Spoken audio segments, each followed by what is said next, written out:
The test is in 4-part, Part 1, Part 2, Part 3, and Part 4. Now look at Part 1. Part 1. You will hear part of a telephone conversation between a customer and a sales agent. First, you have some time to look at questions 1 to 6.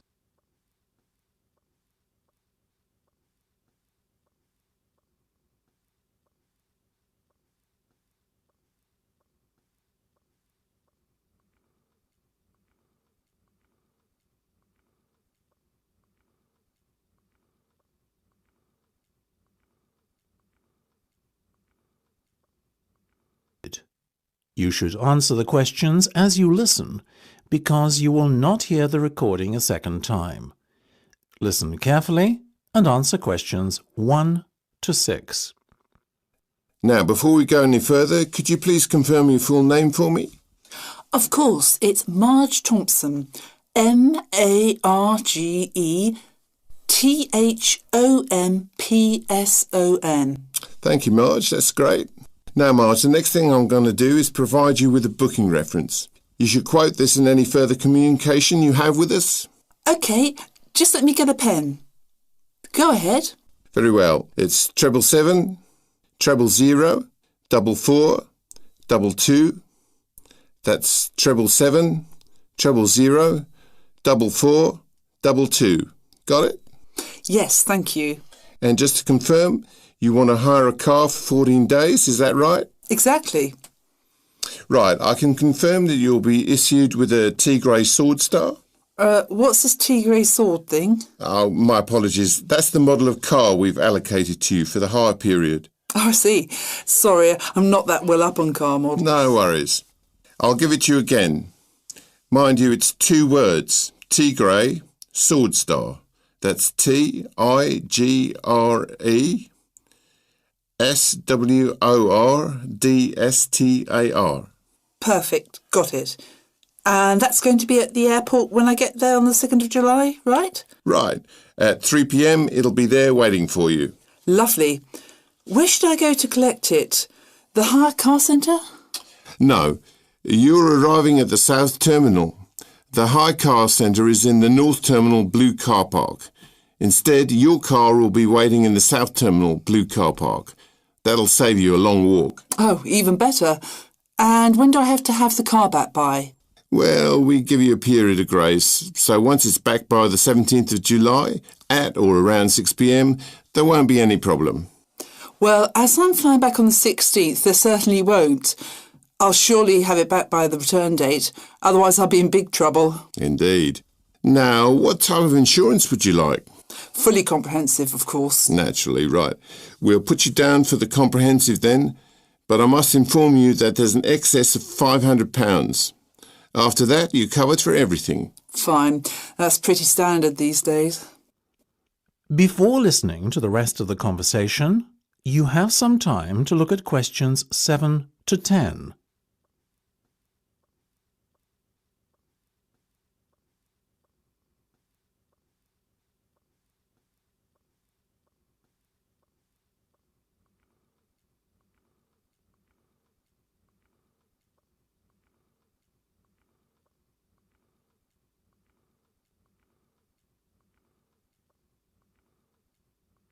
Now listen and answer questions 7 to 10. Now, Marge, how would you like to pay today? Do you accept cheques? Unfortunately not. Only a debit or credit card will suffice. OK. I have my debit card here. No worries. Excellent. Let me just give you a breakdown of the total cost now. It's £280 for the 14-day vehicle hire, and the insurance is an additional £75. Will you be needing a satellite navigation system? How much? £25. No, thank you. I'll use my own. I have one on my mobile. What about the roaming charges? That could amount to even more than £25. Good point. On second thoughts, I'll take the satellite navigation. I also need tyre chains. Is that correct? Not compulsory at this time of year. But I may be travelling up to very high altitudes in the Alps. In that case, perhaps you should hire them too. The chains will set you back another £25. No problem. So that's £405 by my calculation. We also have to include 12.5% tax, I'm afraid. Oh, well, if you must. So in total, that's £455.50. Now let me just... That is the end of part 1. You now have half a minute to check your answers.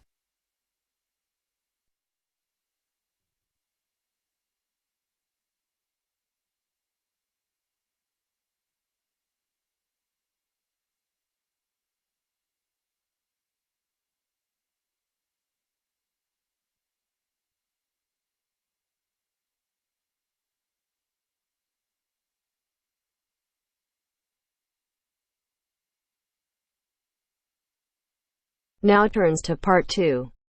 Part 2. You're going to listen to a talk about the food we eat. First, you have some time to look at questions 11 to 15.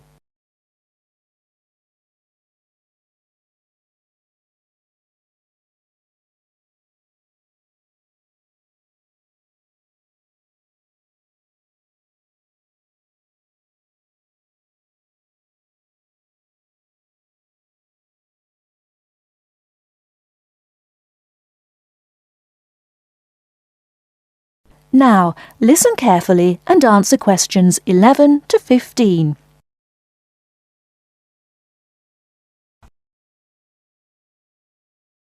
Welcome to The Food We Eat, sponsored by Safeway.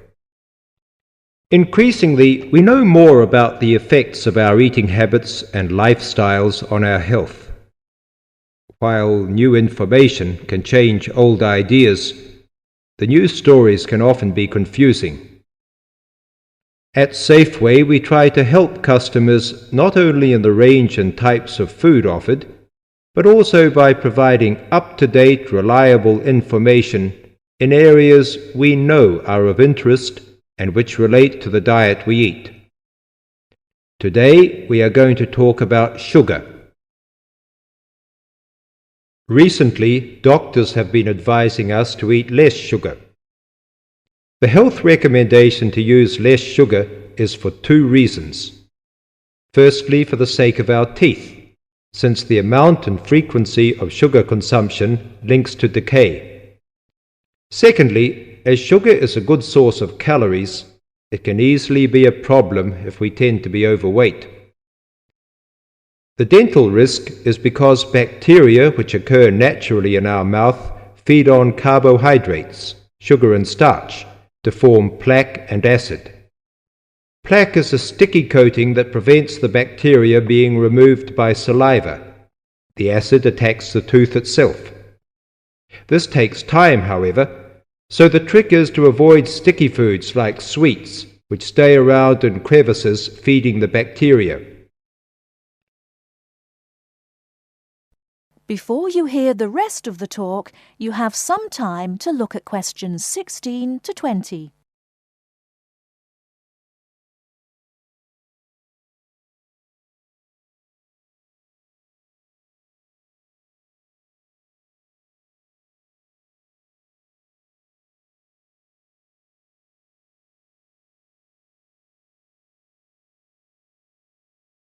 Now listen and answer questions 16 to 20. Regular brushing, preferably with a fluoride toothpaste, helps remove particles and resist acid. The worst thing you can do is nibble sweet things between meals. It puts your teeth under constant attack.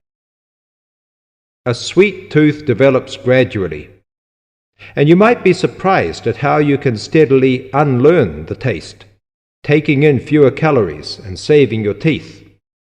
Here's some ways. A. Gradually cut down the sugar in tea and coffee till you can stop altogether or switch to sweeteners. B. Choose snacks with a lower sugar content. Fresh fruit, raw vegetables, crackers, milk or low-fat natural yogurt. Remember, some fruits like raisins have lots of sugar.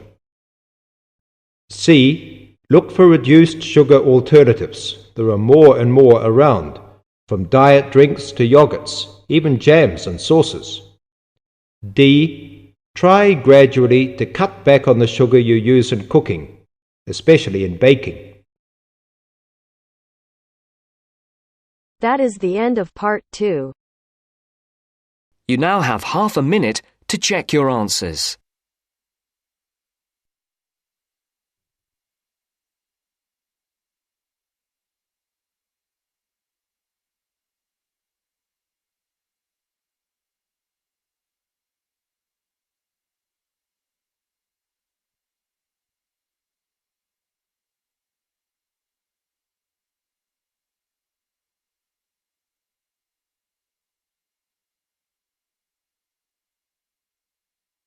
Now turns to part 3. Part 3. You will hear a media studies tutor giving a lecture about news sources. Section 3. You will hear a man called Frank talking to Dr. Lindsay about what he should study if and when he returns for further classes. First, you have some time to look at questions 21 to 25.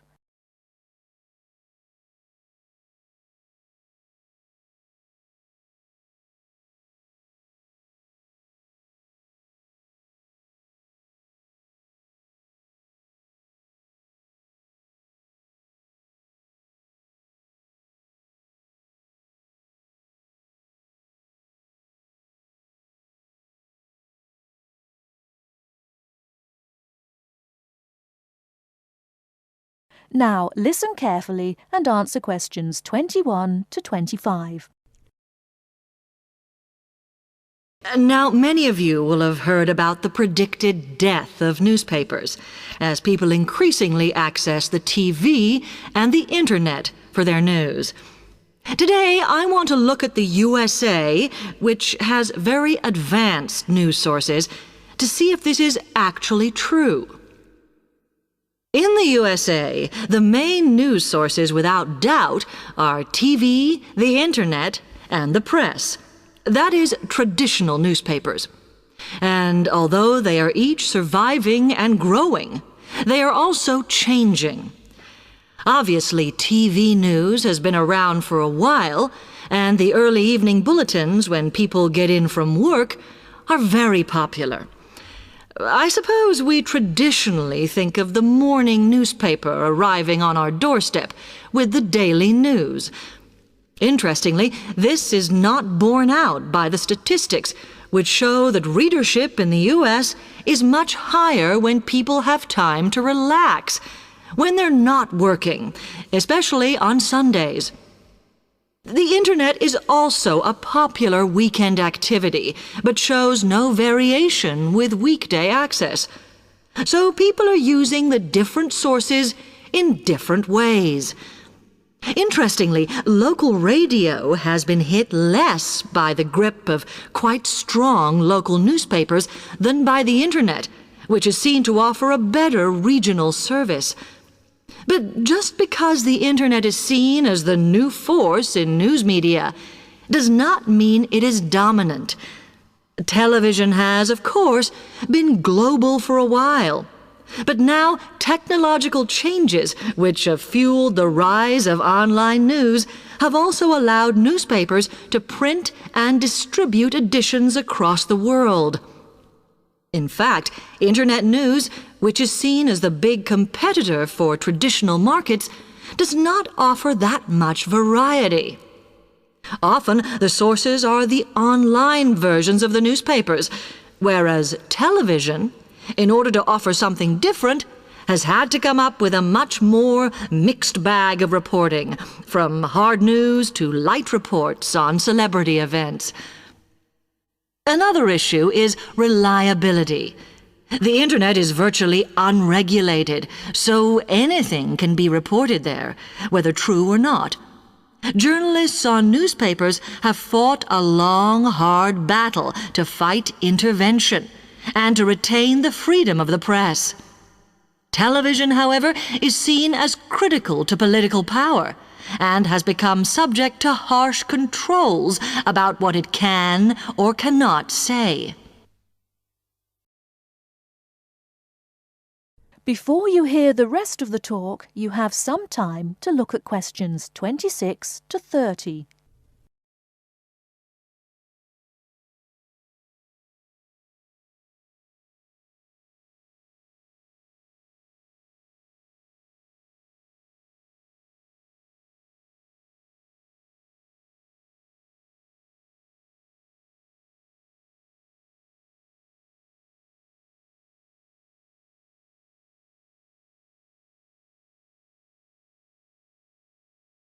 Now listen and answer questions 26 to 30. Now, one very critical factor in keeping newspapers alive and well in the USA has been their approach to advertising. Obviously, newspapers are heavily dependent on advertising revenue, and they have become more and more imaginative in what they offer, in order to make sure that advertisers use them and not other news sources. This has meant that, contrary to popular belief, newspapers now have a significantly higher profit margin than the rest of American industry. So, how have they managed to raise advertising revenue in this way? Well, they have put a lot of effort into developing and maintaining a very strong association with the retail trade. And they've come up with a winner. A critical tool in their sales plan has been suggesting that the adverts they run can have vouchers. This has been enormously effective because they have found that not only do more people buy the paper to get the discounts, but also that this inevitably means much higher sales for the clients who advertised. As well as doing this, the newspapers have also introduced aggressive sales campaigns over the last few years. This has resulted in a significant and continuing rise in the number of advertisers prepared to pay the extra for full-page ads. So, what I would like to move on to... That is the end of part 3. You now have half a minute to check your answers.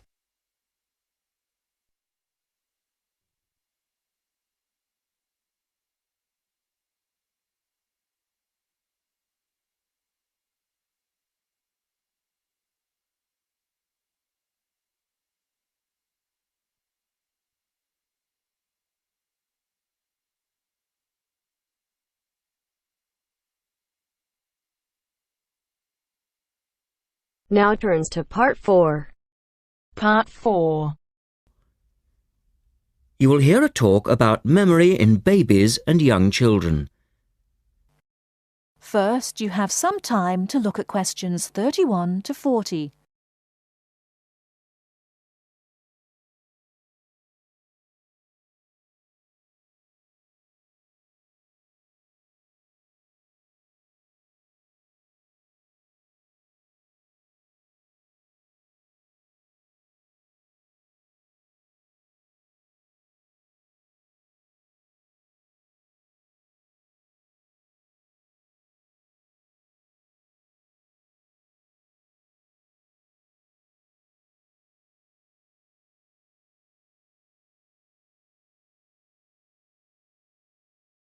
Now listen carefully and answer questions 31 to 40.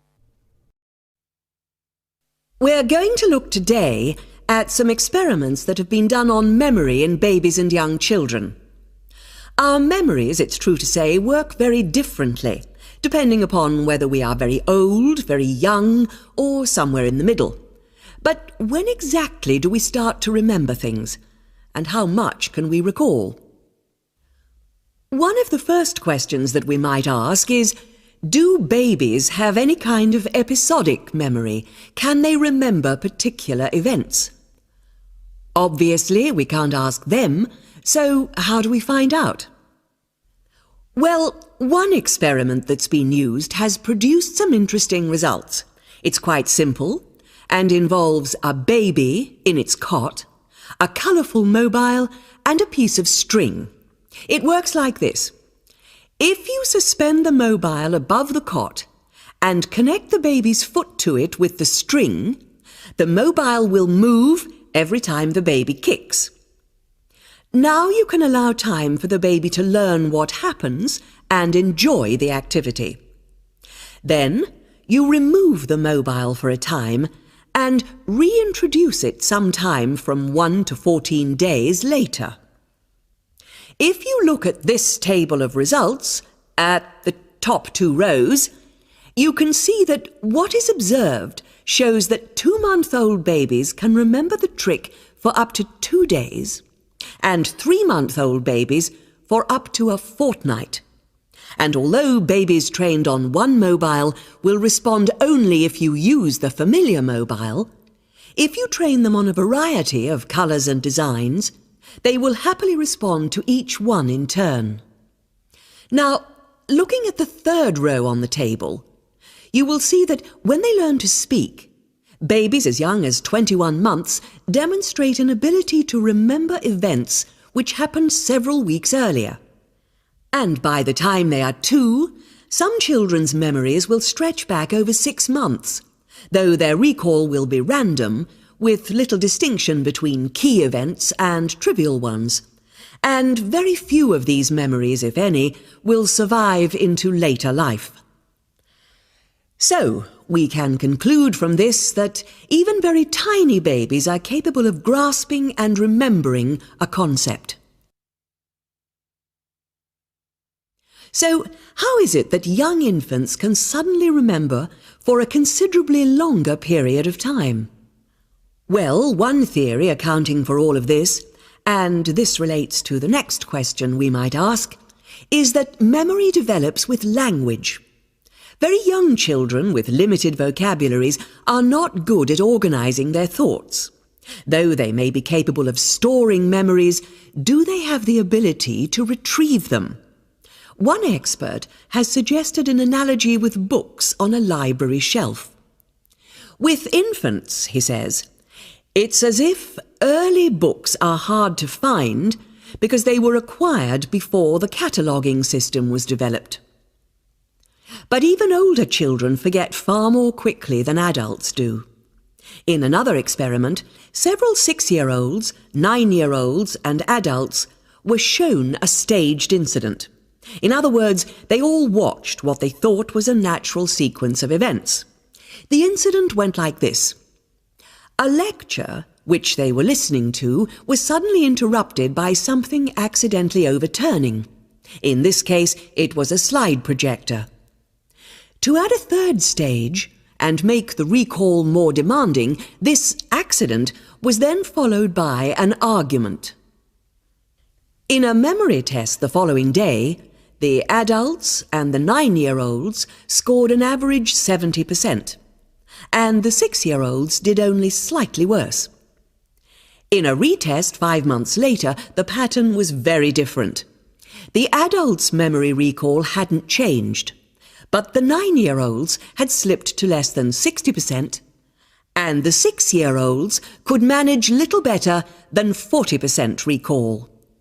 In similar experiments with numbers, digit span is shown to vary. That is the end of part 4. You now have half a minute to check your answers.